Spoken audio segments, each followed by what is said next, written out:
하나님, 우리에게 이 땅을 살아갈 또 다른 하루를 주심에 감사드립니다. 우리에게 허락하신 귀한 시간들, 이 땅에서 우리의 욕심대로 살아가는 것이 아니라 아버지의 선한 뜻을 닮아 거룩한 것들로 채우며 살아가기를 원합니다. 말씀이 우리에게 교훈하셔서 우리의 부족한, 우리의 못난 모습들이 깨어지게 하여 주시옵소서. 하나님의 거룩한 뜻을 바라보게 하시고 주님의 길을 따르는 것을 기뻐할 수 있는 마음을 우리에게 허락하여 주시옵소서. 이 시간 우리 가운데 함께하여 주시옵소서. 예수 그리스도 이름으로 기도합니다. 아멘. 출애굽기 12장 29절과 30절의 말씀은 하나님께서 애굽의 장자들을 어떻게 치셨는지에 대하여 나와 있습니다. 밤중에 여호와께서 애굽 땅의 모든 처음 난 것, 곧 왕위에 앉은 바로의 장자로부터 옥에 갇힌 사람의 장자까지와 가축의 처음 난 것을 다 치심에 그 밤에 바로와 그 모든 신하와 모든 애굽 사람이 일어나고 애굽에 큰 부르짖음이 있었으니 이는 그 나라에 죽임을 당하지 아니한 집이 하나도 없었음이더라. 우리가 출애굽기의 말씀 가운데 살펴볼 때에 하나님께서 내리신 애굽에 대한 재앙은 맹목적인 것들이 아니었습니다. 하나님께서는 이 10가지 재앙을 통하여 그분의 공의를 그 땅에서 드러내기를 원하셨습니다. 앞선 9개의 재앙을 통하여 하나님께서는 애굽의 신들이 얼마나 무익한 존재인지를 그들에게 보여주셨습니다. 오직 하나님께서만 참된 통치자가 되심을, 그들이 경배할 마땅한 분은 오로지 여호와 하나님뿐이심을 보여주셨습니다. 그렇다면 10번째 재앙 역시 의미가 있는 재앙일 것이 분명하였습니다. 하나님께서 이 10번째 재앙을 통하여 그들에게 내리신 심판은 바로 그들의 처음 난 장자를 치는 재앙이었습니다. 이 심판은 사람뿐 아니라 짐승의 처음 난 초태생도 대상이 되었습니다. 하나님께서는 왜 이런 심판을 그들에게 내리셨을까요? 오늘의 주제는 하나님의 심판입니다. 선지자 모세에 의해 선포된 10번째 재앙이 애굽 전역에 내렸습니다. 심판의 밤에 궁전에 있던 바로의 장자부터 옥에 갇혀 있는 가장 비천한 자의 장자까지, 그리고 가축의 처음 난 것까지 재앙이 임했습니다. 성경은 바로의 집에서 시작하여 그 나라에 죽임을 당하지 않은 집이 하나도 없었다고 기록하고 있습니다. 애굽 온 나라에 이 영향을 받지 않은 집이 하나도 없었다는 것입니다. 히브리서 11장 28절의 말씀을 봅니다. 믿음으로 유월절과 피 뿌리는 예식을 정하였으니 이는 장자를 멸하는 자로 그들을 건드리지 않게 하려 한 것이라. 히브리서 11장의 말씀을 통하여 우리는 왜 하나님께서 이 10번째 재앙을 이런 방법으로 애굽에 내리셨는지에 대하여 살펴볼 수 있게 됩니다. 애굽의 마지막 재앙은 장자를 치시는 재앙이었습니다. 그것은 애굽의 모든 신들과 이 거짓 신들을 숭배하는 이들에 대한 하나님의 심판으로서 주어진 것입니다. 그런데 이 경험 가운데에 이 심판을 피해간 이들이 있었습니다. 이번 주에 우리가 살피고 있는 이 6월절의 모든 내용이 이 땅에 내려질 이 무서운 심판 가운데에 하나님을 믿고 따르고 그분의 지시에 순종하는 자들이 어떻게 이 심판을 피해갈 수 있는가에 대한 내용입니다. 심판의 천사가 하나님의 뜻을 따르는 그분께 믿음을 드러낸 자들의 가정을 그대로 지나간 것입니다. 하나님께서는 이 경험을 통하여, 열재앙의 심판의 경험을 통하여 믿음을 드러낸 하나님의 백성들을 보호하셨습니다. 임방과 설주에 피를 바른 이들은 멸망의 천사가 그 집을 건너갔던 것입니다. 이방의 거짓 신들은 그들의 열망과 욕구, 그리고 두려움이 투영된 가치없는 우상들이었습니다. 이번 주 교과 가운데 애굽에 1,500여 개의 신들이 있었다라고 이야기합니다. 사실 그 숫자는 정확하게 헤아릴 수 없습니다. 그러나 그것을 만들어낸 것은 사람의 마음이었지 스스로 있는 신들이 아니었던 것입니다. 모세에게 나타나셨던 나는 스스로 있는 자라고 말씀하셨던 그 여호와 하나님만이 유일한 경배의 대상이 되셨습니다.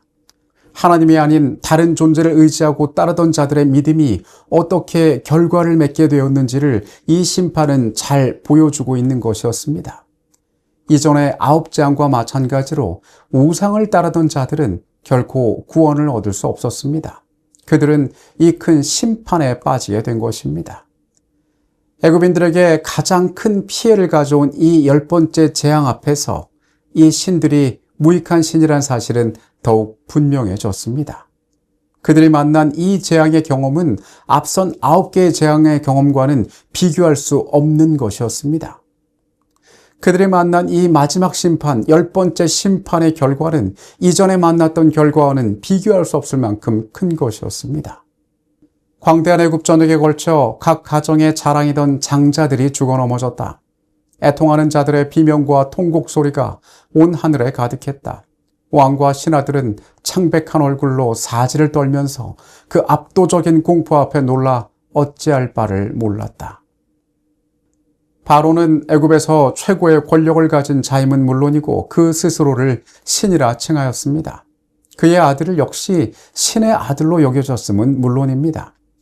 이집트의 신 이시스는 아이들을 보호하는 여신이었으며 헤켓은 출산을 관장하는 여신이었습니다. 그리고 미는 생식의 신이었습니다. 이들 외에도 애굽에는 여러 가지 다산의 신들이 있었습니다. 그들의 마음 가운데 풍요를 꿈꾸었고 그들이 누리는 삶의 아름다움을 그들은 다른 방식으로 잘못 경배했기 때문입니다. 그러나 이 모든 신들은 이 10번째 재앙 앞에 속절없이 무너졌습니다. 그 누구도 하나님께서 베푸시는 이 심판을 멈추게 할 수가 없었다는 것이었습니다. 모세는 이렇게 선포합니다. 여호와여, 신 중에 주와 같은 자가 누구이니까? 주와 같이 거룩함으로 영광스러우며 찬송할 만한 위엄이 있으며 기이한 일을 행하는 자가 누구니까? 출애굽기 15장에 나오는 이 모세의 고백은 신중에 여호와 하나님이 가장 높다고 이야기하는 것이 아닙니다. 그는 고백하기를 여호와 외에는 다른 신이 없다라고 말하는 것입니다. 이 모세의 고백은 우리의 고백이 되어야 합니다. 모세의 장인 이드로는 후에 이렇게 말합니다. 이제 내가 알았도다. 여호와는 모든 신보다 크심으로 이스라엘에게 교만하게 행하는 그들을 이기셨도다. 이 사람들 모두 역사의 목격자들이었습니다. 애굽의 모든 신들은 하나님 앞에서 철저하게 무기력한 존재임이 선명하게 드러났습니다. 우리가 다시 돌아가 출애굽기 1장을 살펴보면 애굽인들이 바로의 명령에 따라 이스라엘 백성들의 세력을 약화시키고 그들을 계속하여 지배하기 위하여 갓 태어난 이스라엘의 아이들을 죽이는 사건이 나오는 것을 볼 수 있습니다. 왕과 또 그를 섬기는 자들은 고역으로 이스라엘 자손들을 괴롭게 하고 그들의 숫자를 줄여서 그들이 독립하려는 마음을 분쇄하려고 했습니다. 이런 방법으로 저들의 목적 달성을 실패하자 이 사람들은 더 잔인한 방법을 고안해냈던 것입니다. 왕과 그의 모사들은 고역으로 이스라엘 자손들을 괴롭히고 그들의 수를 줄이며 독립정신을 분쇄하려고 했다. 이런 방법으로 저들의 목적을 달성하기에 실패하자 그들은 더 잔인한 방법을 고안해냈다. 이래 성격상 명령을 수행해야 할 입장에 있는 산파들에게 히브리인의 남자아이는 출생할 때에 죽이라는 명령이 내렸다. 사단은 이 일의 선동자였다.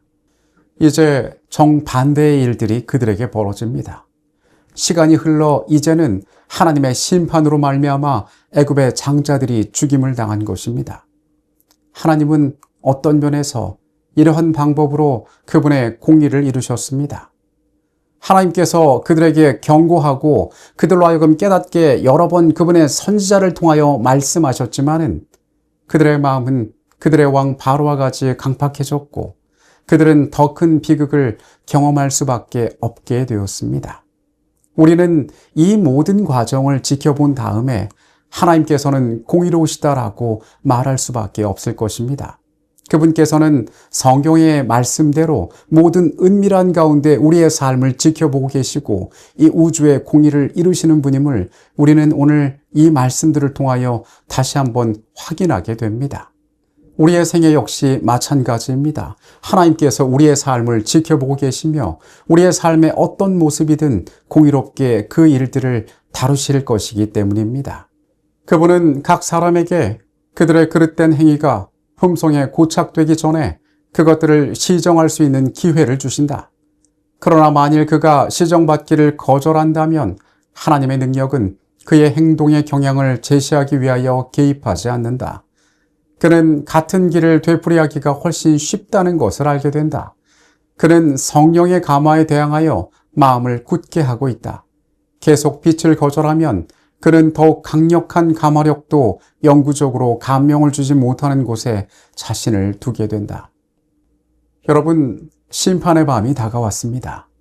누구에게 그날은 구원의 밤이고 누구에게 그날은 말할 수 없는 고통의 밤이 될 것이었습니다. 그러나 믿음을 드러낸 이들은, 하나님을 신뢰한 이들은, 자신의 연약함을 깨닫고 그분의 구원을 붙잡은 이들은 안전함을 얻었습니다. 오늘 우리의 삶 역시 그들에게 내린 이 심판 가운데에서 중요한 교훈을 얻어야 할 것입니다. 하나님을 의지하는 가운데 믿음으로 살아가는 한날의 삶이 되기를 바라면서 이 시간을 마치겠습니다. 주님은 공의의 하나님이심을 오늘 우리가 다시 배웁니다. 심판의 밤에 멸망을 향하여 나아간 자들이 있었고, 주님께서 우리와 같이 계시고 우리가 순종할 때에 구원을 베푸신다는 사실을 깨달은 자들이 있었습니다. 우리 모두가 죄인임을 오늘 다시 한번 고백합니다. 우리 스스로 구원을 얻을 수 없는 존재임을 우리가 깨닫게 됩니다. 주님, 보혈의 공로 앞에 우리가 겸손하게 하시고 주의 말씀 가운데 우리가 순종하게 하여 주시옵소서. 머리 숙인 주의 백성들, 주의 선한 뜻을 따라 살아가게 하시고 그들의 삶을 통하여 주님의 기쁨이 되게 하여 주시옵소서. 이 시간에 우리와 같이 계셨음에 감사드립니다. 예수 그리스도 이름으로 기도합니다. 아멘.